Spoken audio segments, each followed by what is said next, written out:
This story is going to take us to Logan International Airport. It's the primary airport serving New England and also one of the nation's busiest airports. It sits on 1,700 acres and is surrounded by the Boston Harbor on 3 different sides. Just as many airports around the world, people are coming and going 24/7. On October 31st, a man pulled into the parking garage at Logan Airport in Massachusetts. He would enter the terminal area and then check into a flight, which was bound for Kenya. Nothing at the time seemed off.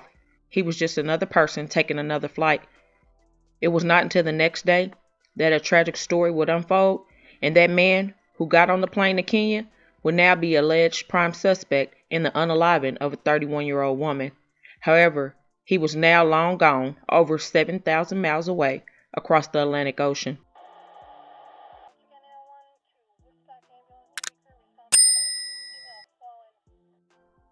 A missing person report will be put out for a nurse, Margaret M. who worked for Halifax, Brockton-based nonprofit organization.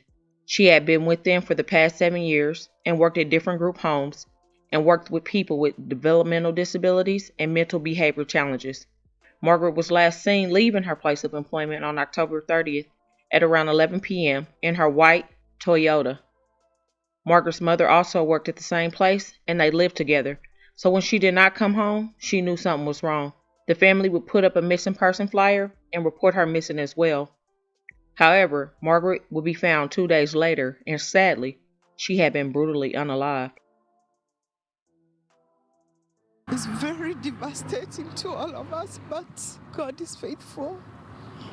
He is. It's just very, very unfortunate that somebody would choose to do what they have done. Painful news for family friend Jane Wambu, who says Maggie was like a daughter. It's definitely such a great loss to their parents, to her relatives, and to the community at large, and I would say to the nation.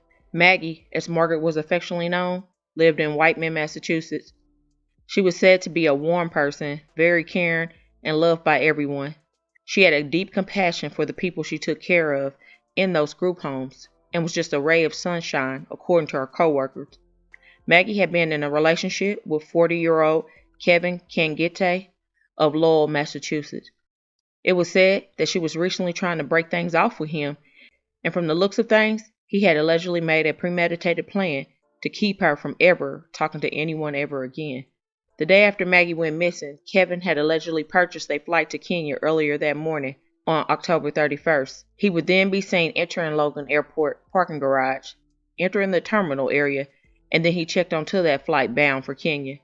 At this point, no one knows what he left behind in that vehicle he parked until the next day. Authorities would say that on November 1st, at about 6:30 p.m., a young woman would be found in a parked vehicle.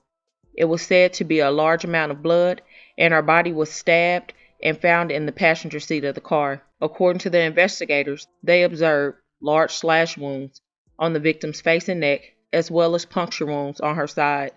It would be determined that it was indeed Maggie, left deceased at the airport.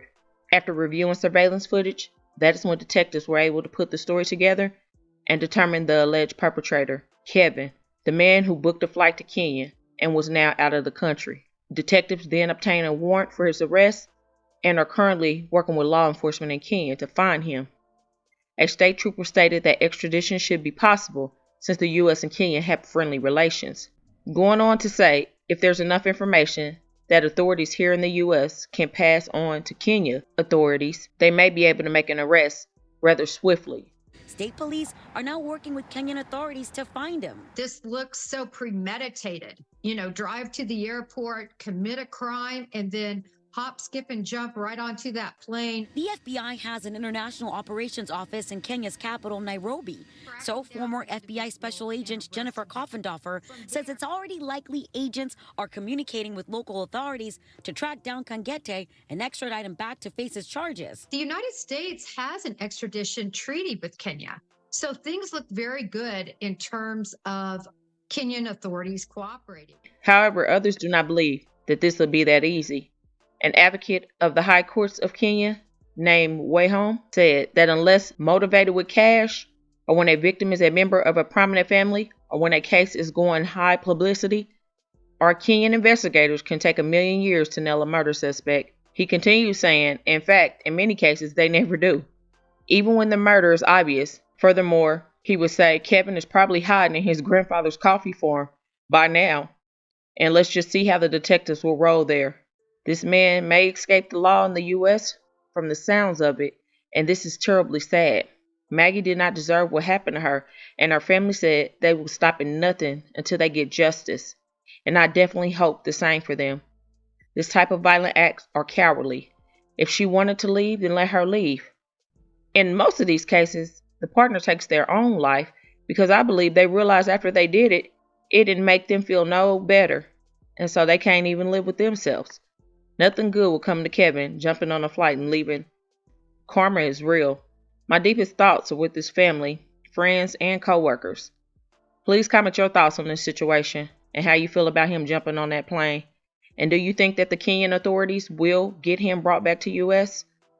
Let's hope so. But please pray for this family in their difficult time and hit that like button to share to make your people aware. And as always, remember to stay woke. Things change quickly.